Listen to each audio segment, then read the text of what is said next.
بسم اللہ الرحمن الرحیم۔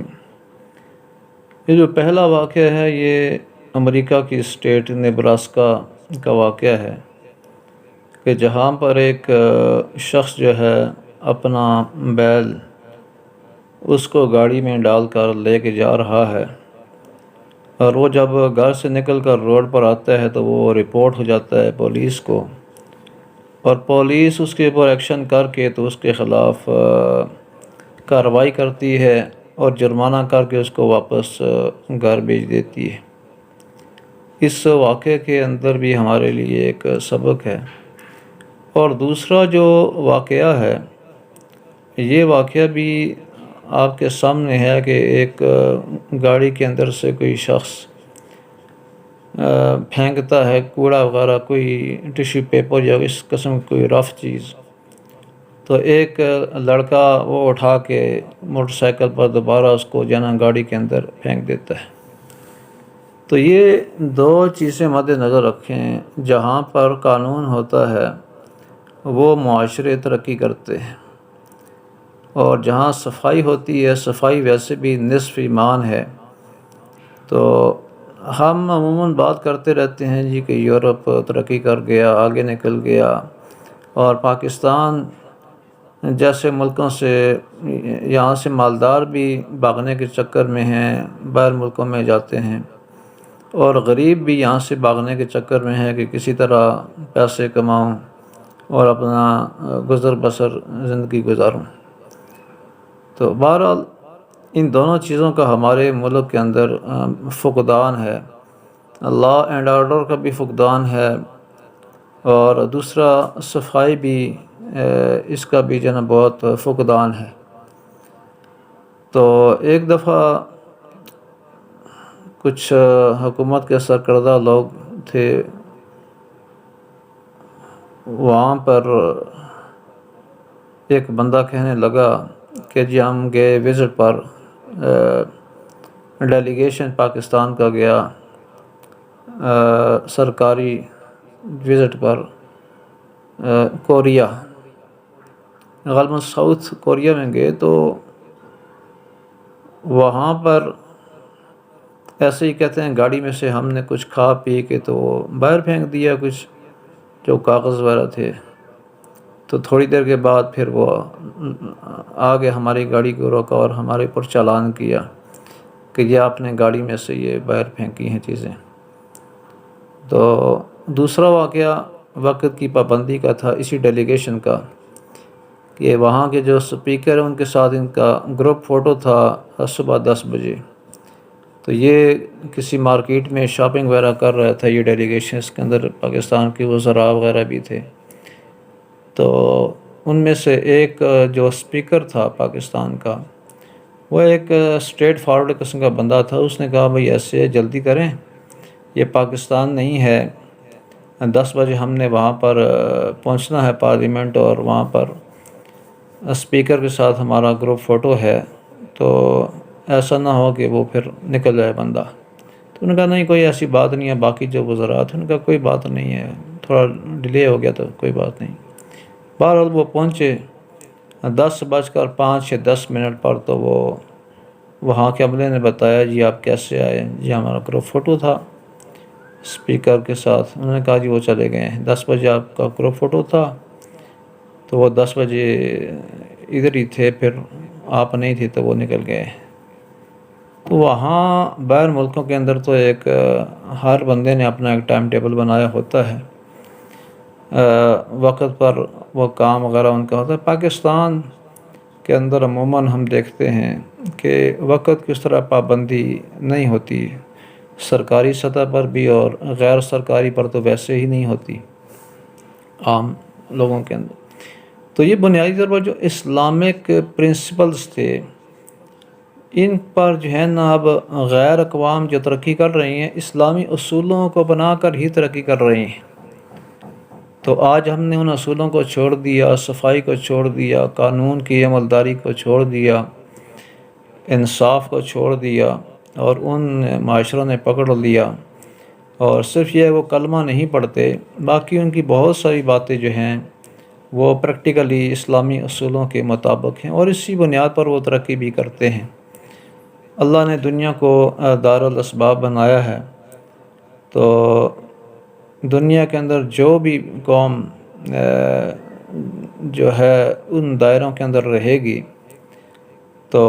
پریکٹس کرے گی ان اصولوں کو، تو وہ قوم کامیاب ہوگی،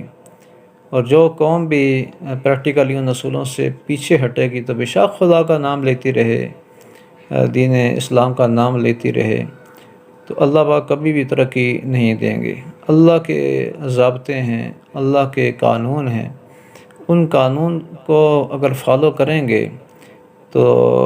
اللہ رب العزت کامیاب کریں گے۔ دنیاوی حد تک اخروی معاملات تو اللہ رب العزت نے ایمان یقین کے ساتھ ان کا تعلق رکھا ہے، اعمال کے ساتھ، تو لیکن یہ ہے کہ دنیا کے اندر بھی اگر آپ چاہتے ہیں، عزت چاہتے ہیں اور ترقی چاہتے ہیں، تو اس کا بھی حل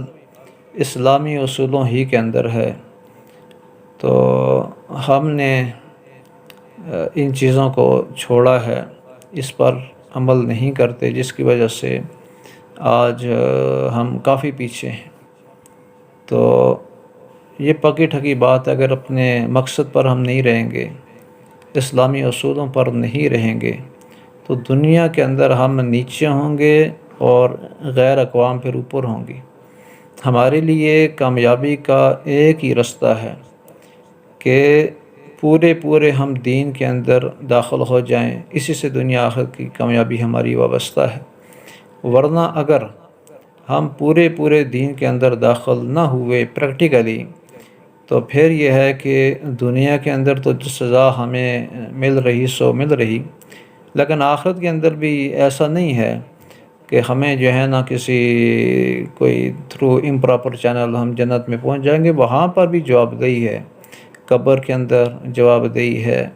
محشر کے اندر جواب دہی ہے، اور پھر پل صراط پر سے گزرنا ہے، پھر جا کر جنت میں کا داخلہ ہے۔ تو آخرت کے مرحلے جتنے ہم نے آسان بنائے ہوئے ہیں کہ بس کلمہ پڑھ لیا تو بس اب جو ہے نا جنت کا ٹکٹ ہماری جیب کے اندر ہے۔ تو یہ ہے کہ ہر کلمہ پڑھنے والا جنت میں جائے گا تو ضرور، جس نے بھی اللہ کا نام لیا اس کے دل کے اندر رتی بھر بھی ایمان ہوا، جنت میں ضرور جائے گا۔ لیکن ایسا کوئی شارٹ کٹ نہیں ہے آخرت کے اندر کہ بس مرتے ساتھ ہی بس وہ ساری منازل کلیئر ہیں، نہیں، اس کے لیے پھر اللہ رب العزت نے پورے کا پورا دین دیا ہے۔ تو ہم جو ہے اگر ہمارا معاشرہ دین کے اوپر ہوگا، ہماری سوسائٹی دین کے اوپر چلے گی، تو ہم خود بھی ایک دین کی جو اصل روح ہے اس کو پریکٹس کریں گے، اس کو محسوس کریں گے، اور اس کو جو ہے اسی کا پھر جو ہے یہ ایک ذریعہ بنے گی غیر مسلمز کا بھی انشاءاللہ دین کے اندر آنے کا۔ ورنہ جس ڈگر پہ ہم چل رہے ہیں تو اس سے تو پھر خطرہ دیکھو یہ ہے کہ جب ہماری اپنی نسلیں وہ غیر ملکوں کے اندر چلی جاتی ہیں تو ہر جگہ حالات ایک جیسے نہیں ہوتے۔ بعض کا جب انسان لوگ باہر جاتے ہیں تو وہیں سیٹلڈ ہو جاتے ہیں، اور سیٹلڈ ہونے کا پھر نقصان یہ ہوتا ہے کہ کافر معاشرہ ہی ہوتا ہے۔ تو آنے والی نسلیں پھر وہ خطرہ ہوتا ہے کہ وہ پھر انہی کے مذہب کے اوپر ہوتی ہیں۔ جیسے آپ یہ آ رہی ہیں باتیں کہ جو